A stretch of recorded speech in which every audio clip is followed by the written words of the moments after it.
Hi everyone, Emily Mercado here. Loves to travel the world, travel agency. I've been getting a lot of questions lately from clients where they want to go on a family vacation with their children that involves a flight. And they have often asked me for some strategies, for some tips and strategies to help keep their children calm and happy, especially if their children are going on a flight for the very first time. So of course, I thought it would be a really good way, a really good opportunity now that travel is starting to open up, to come up with some tips and strategies for flying with children. And I came up actually with 16 tips. So here we go. The thought of flying to me, and that's just me, can be a little bit daunting, but having children, flying with children, brings a whole new level to it. It really doesn't have to be. Today, in this video, I'm going to be covering the top 16 tips for flying with kids that will ultimately, hopefully, knock on wood, lead to a less stressful air travel experience for the entire family. Preparation is key, as with anything that involves children. So preparation is key, especially when you're flying with children.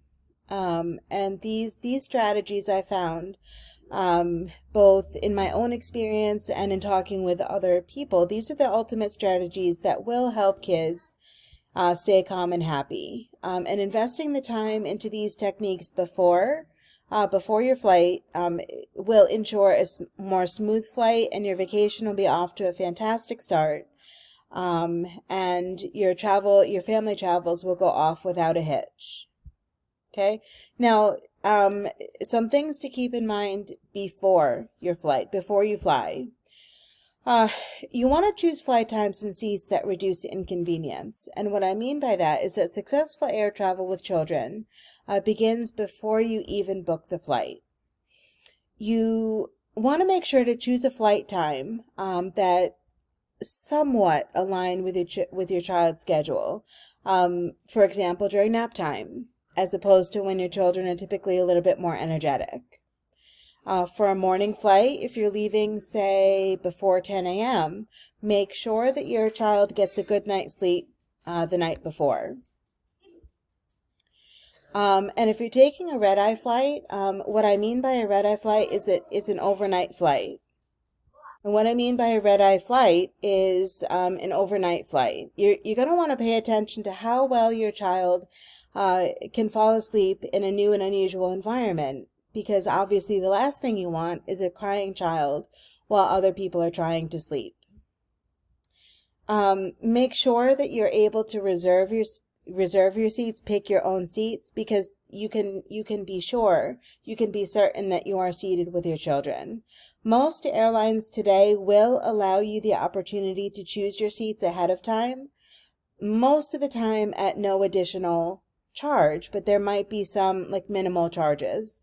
That way, that guarantees that you can sit together with your children. If and like I said, if this isn't offered, there may be a slightly additional fee, but not much. A couple of additional planning tips. Sitting toward the back of the plane puts you closer to the bathrooms and the flight attendants, just for convenience. If possible, you want to sit your children either in a window seat or a middle seat if there are 3 seats across, either window or middle seat, because sitting on the aisle can be a little bit dangerous. Toes can easily get run over, or tiny hands can get caught as the food and beverage cart passes by, and even hot liquids are also at risk of being spilled from the cart. And we just don't want it. We're trying to minimize any accidents. And like I said, a window or a middle seat is very, very highly recommended for children. Now, not all airlines are created equal. It should be noted that they're not all created equal when it comes to flying with children. So you want to make sure that you're reviewing airline policies for children and infants before booking. If you don't, then when you get to the airport, you could be running into some problems, and you don't want that, especially at the start of your vacation. And especially with children, say with children who've never flown before, you want to review the airport security procedures. It's very important that children know what to expect in every situation, but most importantly when you're going through airline security. And you want to do this well before you arrive at the airport with your children. Reviewing all of this before means less fear of the unknown later. Children like to know what to expect. They want to know what to expect, and that way they know how to adjust their behavior. And children, more often than not, will follow how the adults around them act as well. So if you act calm and confident, then by default they will most of the time as well. And you want to explain the check-in process as well, the check when you're checking in to your flight, and also stress the importance of having patience, especially while waiting in long lines. And you want to emphasize that the security checkpoint is an important step of flying, because that ensures that the flight will be safe, and that everyone in the airport security is doing their job to keep you safe. The Transportation Security Administration, TSA, offers are there to help keep everyone safe, and you just want to make sure that your children understand that as well. More often than not, giving them something to be responsible for, like their own carry-on item, will give them a little bit of a distraction as well. And the process of going through the metal detectors, taking off your jackets and shoes, and putting their belongings onto the belt, you're going to want to explain the whole process before and during as well. Give them reminders, give them cues. And remind them also that electronics and snacks need to be sent through security separately. And especially if your children have like an open bottle of water that was purchased before security, they're going to need to throw that away, and tell them that if they want more, they can be purchased after going through security. And, like I said, allow each child to have their own carry-on. For successful airline travel, you're going to want to equip each child with their own carry-on backpack or something. I would choose a backpack as opposed to a rolling suitcase, because backpacks can be carried on their shoulders. That way both hands can be free. And backpacks can be stored under the seat in front of them at the child's feet, making them more easily accessible. And like I said, backpacks also allow your children to have both hands free when maneuvering through the airport.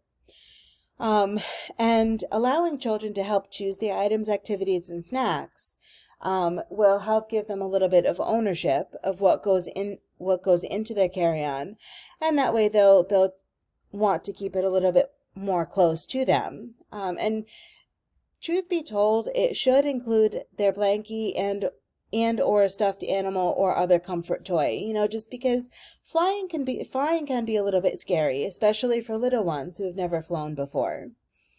Next, have your kids see if the weight of their carry-on will allow them to comfortably walk around in the airport.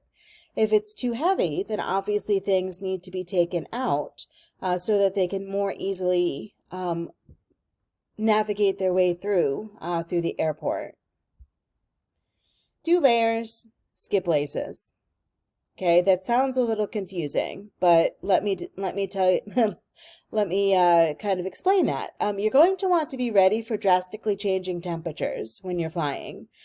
Dress your kids in comfortable layers, ideally no buttons, no zippers, or anything that could prevent them from getting to the bathroom in time. You want to maybe on top, maybe have a short sleeve shirt and a light sweater, or a light jacket on top of that.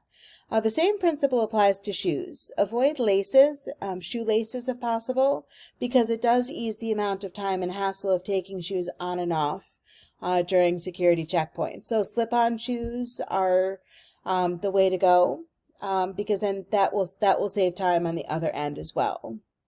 Now, when you get to the airport, there are certain things that you need to consider, arrive early is the biggest piece of advice that I give all of my clients. The best tip for flying with children is to get off to a good start by arriving at the airport early. And I even recommend this, like I said, for travelers without children. Crowd lines and wait times fluctuate constantly, and also traffic getting from home to the airport. That's something else to consider. So play it safe by being early. And more often than not, I've had people leave without checking their flight status before getting to the airport, and as a result, they didn't follow the recommended airport arrival times. Now, for standard thinking, is that for domestic flights, say to 2 points in the United States, the general recommendation is that you want to arrive at the airport 2 hours prior to departure, and for international flights, 3 hours prior to departure. If you are traveling with children, I recommend doubling those times, so 4 hours for domestic and 6 hours for international. Now, I'm one of those people who I'd rather get there early and be waiting at the airport in the terminal rather than being stuck in traffic. So I tend to arrive a little bit earlier than most. Remember, it's very important to remember that you're on kid time. So don't forget to allow for unexpected bathroom trips and other detours, which is why I recommend 4 hours and 6 hours, because that will give you a little bit more breathing room to account for things like security, traffic, and the inevitable 5 bathroom stops between security and the gate. Remember where you park your car. True story. I was flying in and out of LaGuardia years ago. I had driven myself, and in coming home, I forgot where I parked my car. So, because I didn't write down where I parked, so that resulted in probably around about 4 hours of looking for my car. Not a fun way to end my vacation. So remember where you park your car. If you're driving to the airport in your personal vehicle, decide whether or not you're going to park on-site or off-site at a shuttle lot. I almost always park off-site at a shuttle lot. Another option is to spend the night before departure at a hotel that has a park and fly option. I recommend this option if you have a flight anytime before noon. Just because then that way you're avoiding rush hour, and it's a really easy way for you to get to the airport on time. And you can make this decision by basically comparing costs and convenience. I always choose to utilize an off-site shuttle service in the same lot every time I fly. Because then I know, I need to go to this place, and it just reduces the amount of things that I have to remember. And also, when you're comfortable with a particular parking option, make that your go-to option every time for convenience and stress-free travel. And of course, write down the level and space that you parked in and become familiar with the steps that you need to take to arrange for an airport pickup when returning home. So that's key. Remember where you park your car if you're driving. And have your travel documentation organized and accessible. If you're checking your luggage, it doesn't make sense to put all of that in your luggage. Throw it in your carry-on. Especially if you're traveling with children, pick a designated adult to be in charge of the entire family's travel ID and reservations. And you want to have all of your family's travel documents easily accessible by keeping them stored together, preferably in a folder. An example, as I'm giving the airline agent our passport, if we happen to be traveling internationally, as I'm providing the airline agent with our passports and any confirmation information, my husband would be responsible for getting the checked luggage onto the scale and making sure that it's tagged appropriately. And you'd follow this routine every single time at the airport. Divide and conquer, to make things be as seamless as possible. And explain to the kids, obviously ahead of time, that this is a time to just wait wait quietly until the end of the check-in process, because it's vital that all of this information gets entered correctly, and that all of the check-in agents' questions are answered accurately. Because if there's any sort of mismatch, then that could spell disaster for your trip. And you want to discuss what, like, while you're going, like after security or at some point before you get on the plane, discuss who's sitting where before getting on the airplane, who's sitting by who gets the window seat, who gets the aisle seat, who gets the middle seat. There's nothing like getting onto an airplane and having the kids begin debating these questions in the middle of the airplane aisle when everyone is trying to get on the plane. And this will actually eliminate and avoid any squabbles or arguments, and to help everyone remain calm. It is important that everyone quickly take their seats, because the flight attendants and the crew have a certain flow that they need to maintain. And the same goes for the return flight home. Discuss who's sitting where before getting on the airplane. And of course, even before COVID, but now even in times of COVID, you want to be acutely aware and of germs. What I have always done is I've always wiped down my area, and also I would wipe down my kids' area once we get to your seats. And you're going to want to bring along a travel size of Clorox wipes in your carry-on. Have each person in your family wipe the armrest, the headrest, tray table, and seatbelt buckle. Obviously, you're not going to wipe down anything that's cloth, because it won't dry and you're going to be sitting on a wet seat. So anything that's hard, anything that's durable, you want to wipe it down and disinfect it. We can't travel in a sterile bubble, and I'm definitely up for taking any precaution I can against contracting any illnesses while I'm traveling. Prepare for air pressure. Okay, that's actually something that's very important. Just another tip for flying with kids is to discuss with them how the changes in air pressure may make their ears feel like they're plugged or they're popping. And for children, it can be particularly painful. As soon as you get through airport security, you're going to actually want to get some bottled water to have the kids sip on during both the ascent and the descent. Which is really the most bothersome time for ear discomfort.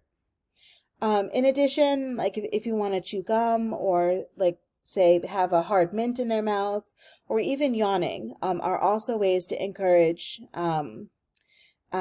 this swallowing or like depressurizing their ears, just to reduce pain or discomfort. An additional planning tip: if you know already that your child is prone to ear pain, if they've flown before and you know that your child is prone to ear pain, you might want to give them some Tylenol, some acetaminophen, or some ibuprofen about a half an hour before takeoffs and landings. And the same for motion sickness medicine. If you know your child is particularly prone to motion sickness, get that motion sickness medicine 30 minutes before takeoff and about 30 minutes before landings. And the flight attendants will know about what time that will be. Now, while you're in the air, these are all critical tips while you're in the air. Use good flying etiquette. For me, there's nothing more frustrating than people who have bad manners. It is not your job to please everyone in the cabin, but we do have certain responsibilities as parents when we fly with little ones. Common courtesies include not letting your children kick the seats in front of them, pulling other people's hair, playing in the aisles, because that actually could pose a safety hazard, and you want to discourage bad manners. That's very, very important. Ultimately, we are responsible for our children and making sure that they're not intruding on someone else's private space or causing any inconvenience. Flying is hard enough as it is, and we don't want to make it harder for other people by having an unruly child. And also staying alert to our children's needs. We'll make sure that children stay happy and calm during the flight, and that the passengers around you will also. Packing just enough, just enough. Pack just enough for the onboard flight. By packing some basic essentials. Too much, having too much stuff can create stress in keeping everything together and organized, and it's just an extra hassle. In storing a bulky carry on, but having too little will also set you up for disaster.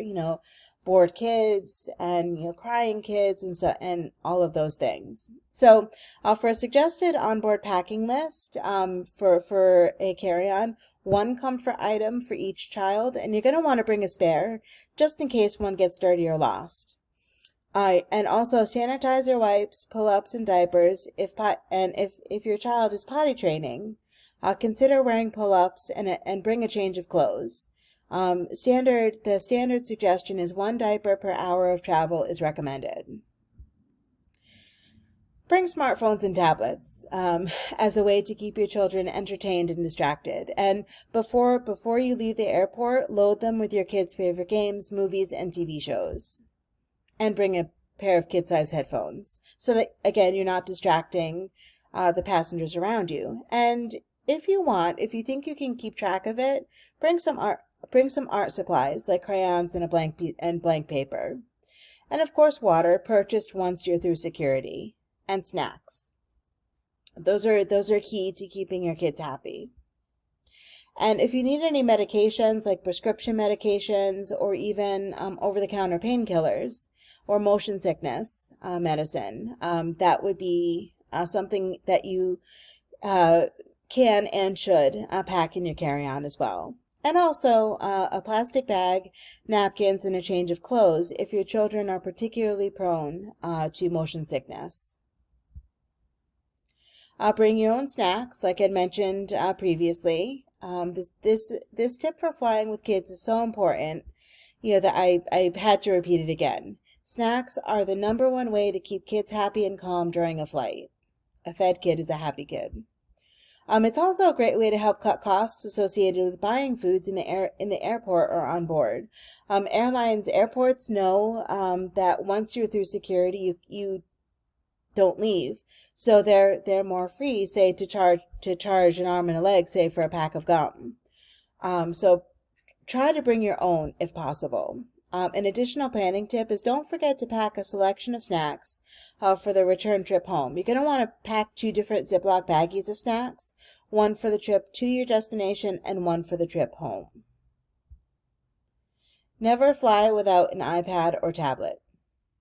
Yep, enough said. Most parents have good intentions when it comes to limiting screen time.